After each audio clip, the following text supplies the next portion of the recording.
एक अच्छा dairy farm कैसे करें? तो आज मैं आपको बताऊंगा कि एक अच्छा डेयरी फार्म कैसे कर सकते हैं, कितने पशुओं का करना चाहिए स्टार्टिंग में, कैसे हमारा जो डेयरी फार्म आगे बढ़ पाएगा, कितना दूध होना चाहिए डेयरी फार्म के लिए।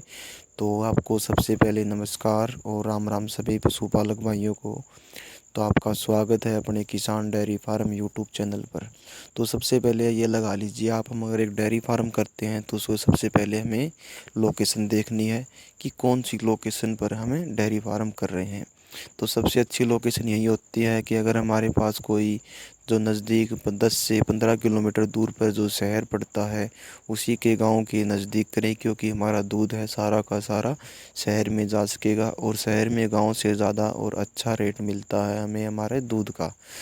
तो ये लगा लीजिए, हमारे गांव में अगर 60 या 65 रुपये लीटर दूध बिकता है, तो शहर के अंदर 75 से 80 रुपये लीटर दूध बिकेगा।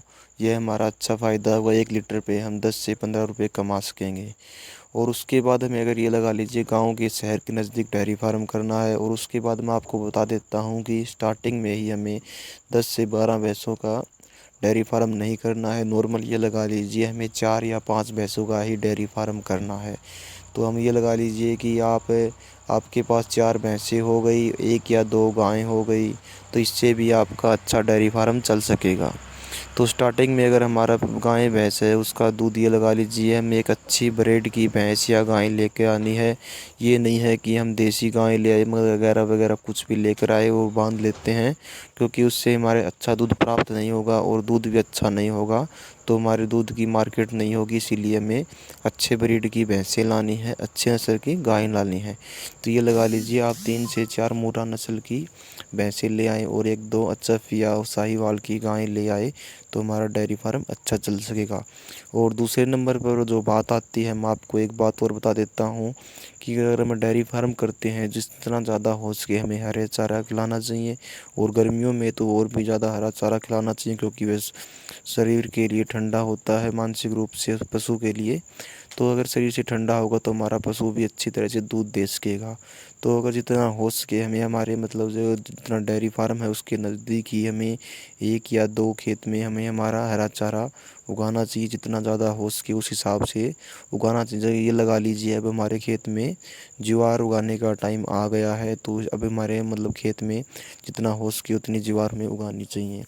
और जो डेयरी फार्म का जो मेन मूल्य होता है, जो डेयरी फार्म का जो मेन मकसद होता है, वह होता है हमारा एक दूध। तो अगर ये लगा लीजिए, अगर गाय भैंस का हम गाँव में दूध देते हैं तो ये लगा लीजिए 40 से 45 रुपये लीटर होना चाहिए, और 60 से 70 रुपये के बीच में भैंस का होना चाहिए। अगर इससे कम जा रहा है आपका दूध, तो आपका दूध बहुत कम रेट में जा रहा है, ज़्यादा फ़ायदा नहीं हो पाएगा हमें। इसीलिए हमें हमारा डेयरी फार्म का दूध है वो एक मतलब लिमिट के हिसाब से रखना है, एक परफेक्ट रेट रखना है हमें। और जो दूध वाले आते हैं, जिसे दूधिए बोलते हैं हम गांव में, उससे मतलब फेट पे दूध हमें नहीं देना है। हमारा दूध हमें उसके एक रेट पे बांध लेना है। जैसे ये लगा लीजिए भैंस का दूध है तो हम उसे 65 रुपये देंगे, चाहे कितना भी हो, कितना मतलब 20 kg हो, 50 किलो हो, 60 किलो हो, 10 किलो हो, तो हमें एक रेट पे देना है, ना कि उसे फेट पे देना है। वैसे ही गाँ का लगा लीजिए आप, मतलब 40 से 45 रुपये किलो ही देना है, ना इससे ज़्यादा और ना इससे